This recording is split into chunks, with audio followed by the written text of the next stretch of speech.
Hey everyone, welcome to Reddit Readout. Today we are checking out Rules Horror. Story 1. The Job's Rule of Thumb: Customers and Their Quirks. A place to share scary stories which contain a set of rules to follow. First page. Second page. Hello. It's good that you have been working daily now. I've only noticed a couple new scars on you. Look at you being all responsible. I'm proud. You also got to meet Adam on Tuesday. Yes, he is usually that quiet. Thankfully it was a quiet day, so we'll take it. Also, I do want to apologize about you meeting a red customer without prior warning or rules to refer to. Your lucky version was there to take over, but you do now owe him 2 days worth of portions.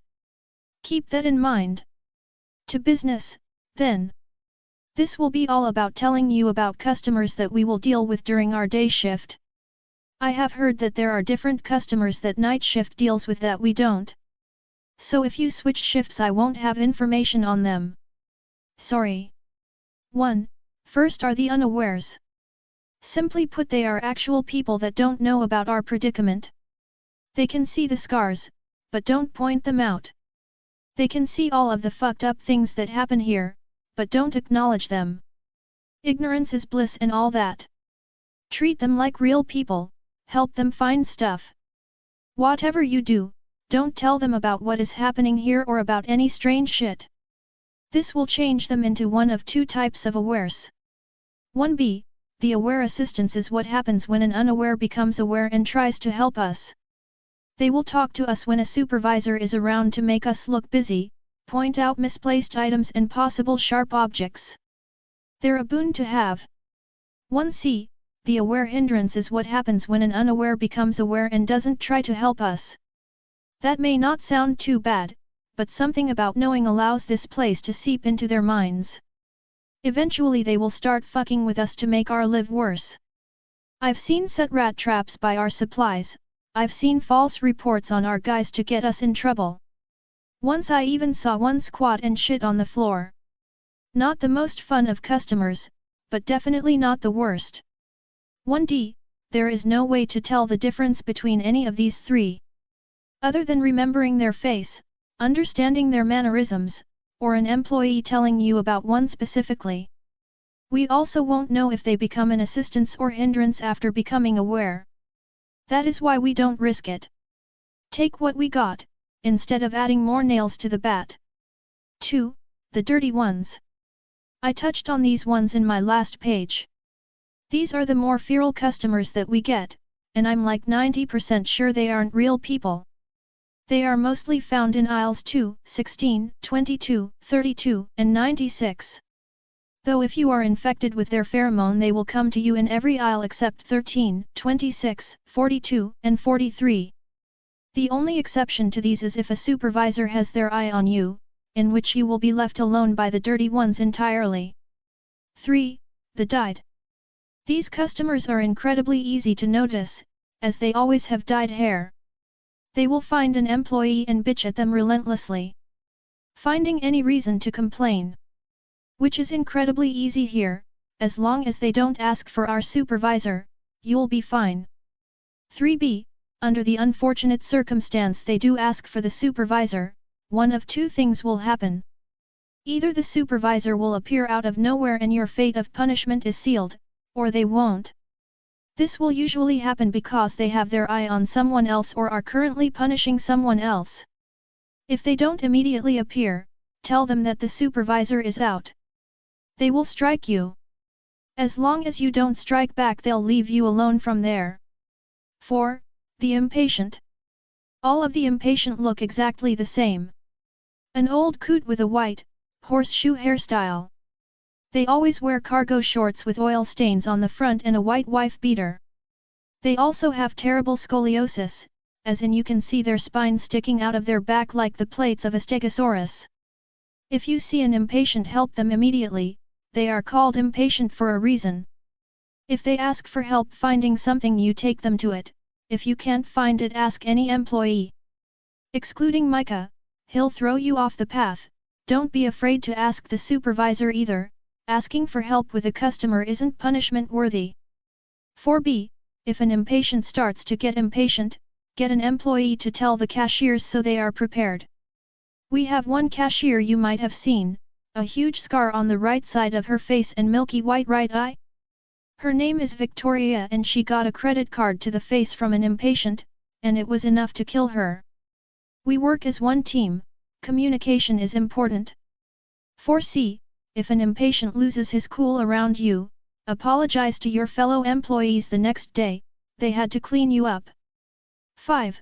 The pinks, you won't notice the pinks without interacting with them, they'll look like the unawares until you talk to them. When you do interact with them, they will ask for help finding something extremely obscure, and while you help them out they will get very flirtatious. Starting out with small compliments and eventually turning into hands-on groping and some incredibly graphic descriptions of what they will do to you/want you to do to them. There isn't any forceful influence on you to make one decision or the other, but I suggest not banging them. It's more risk than it's worth.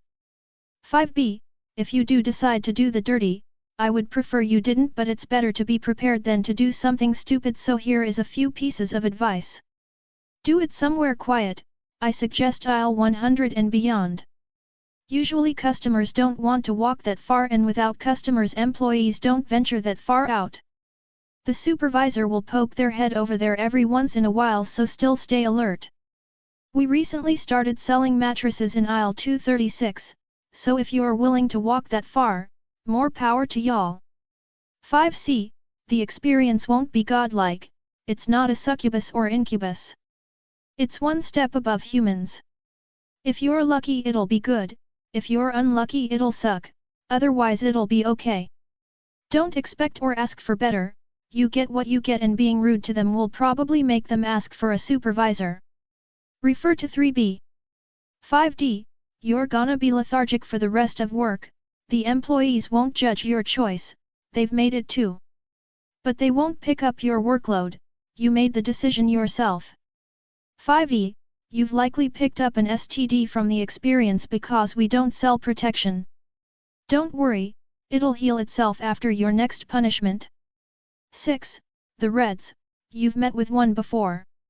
Again, sorry. Reds are fairly easy to spot, they look like anyone else except absolutely vibrating with anger. Best we can do is steer clear. Don't make eye contact, step out of their path, try not to share an aisle with them. If they start trying to get your attention, call for the supervisor, then punch the supervisor. It'll get you out of the situation. 7. The thieves, usually wear baggy clothing like sweaters, sweats, dresses, backpacks, large purses, and the likes. If you see one, no you didn't. Walk away and don't talk about it. They get rid of stuff we usually don't need. It's a bit of a symbiotic relationship, an unsaid alliance. They can also get away with some crazy shit. I saw a girl in an ankle-length dress open a computer monitor box up, take it out, put it up her dress and walk out like nothing was up there. 7B, if Samantha is working at the till and you see one of the thieves, tell her. She likes to know if they are around. Otherwise don't tell people. That's it for the main groups of customers and what you will mainly be dealing with. There are a few customers we get that don't have multiples of, and that each have their own rules.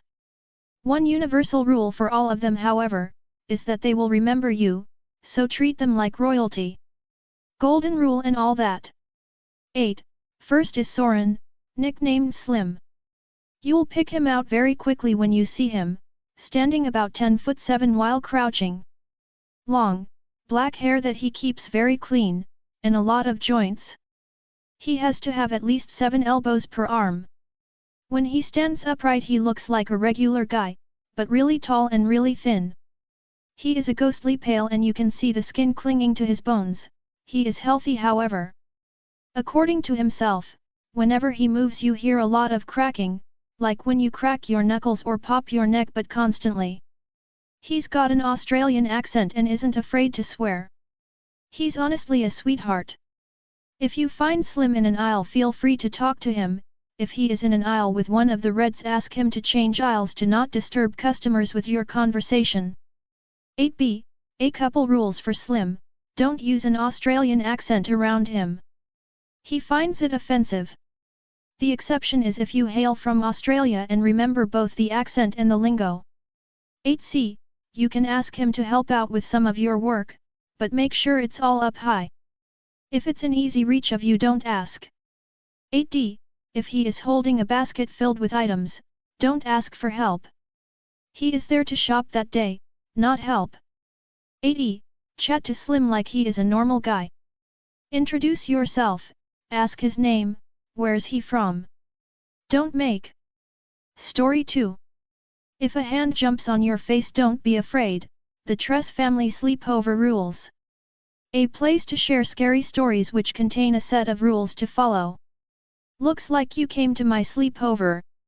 Welcome. I'll explain the rules. When you arrive, greet mother with a smile and simply say hi, hello, or any other calm greeting. 1.5. She will take your equipment to my room. Do not ask about father. Never ask about father. 2.5. If you do, damn be liretto m. Dinner time, I'd prefer something without meat, like French toast. 3.5. Never ask what the meat is. It's tm nama. After mother hands you your meal, thank her. 4.5. Eat all of it, and do not ask for more. T not Wi-Fi dam tag lls. Never make mother mad. Evil ot not voicel new 5.5. If rule 5 is broken, refer to rule 13. Now, head to my room, and get you items ready. 6.5. If you have a sleeping bag, light source, pajamas, socks, and slippers on, a sharp object, like a knife, and water, you'll have a higher chance of survival. If a hand jumps on your face, don't be afraid, that's just Linda. If I'm not with you in the room, do not look for me, and refer to rule 10. If a human being like father is in the room, do not interact with him, and refer to rule 10. If a rule says refer to rule 10, delicnitig kaser woi ikawatinira woi puekaw 10.5. Don't exit the room. Don't interact with anyone. Just pueka. If you're awake not because of rule 10, refer to rule 11. However, if you interact with people or go out of the room, refer to rule 13. This may be the hardest part. Or not. Look out of the window. If the sky is normal, return to sleep. 11.5. If the sky is a dark red, don't go back to sleep. Instead, you must immediately run to the bathroom. Now, check your facial features in the mirror. If they are fine, continues to rule 12. If even 1 or 2 are missing, refer to rule 13. Close your eyes and check the windows again. Repeat until the sky is normal. 12.5. When skies return to normal, go back to sleep. Remember the knife you brought? Grab it intra et ni fles ruibats. Woyot nimak estahu not redib sti. When the alarm rings, you may wake up peacefully. You have survived the hard part. Congratulations! Now head downstairs. Breakfast will be served. Again, I prefer a meat-free meal. Mother will be mad if you ask what the meat is. Don't tell her I told it was tm nama. Feed Linda some of your food, and give your dish to mother. Just like dinner time, have no leftovers on your plate, and no asking for more. Wave goodbye and walk out the door. We hope we see you again soon. That's all for today. Please don't forget to like and subscribe.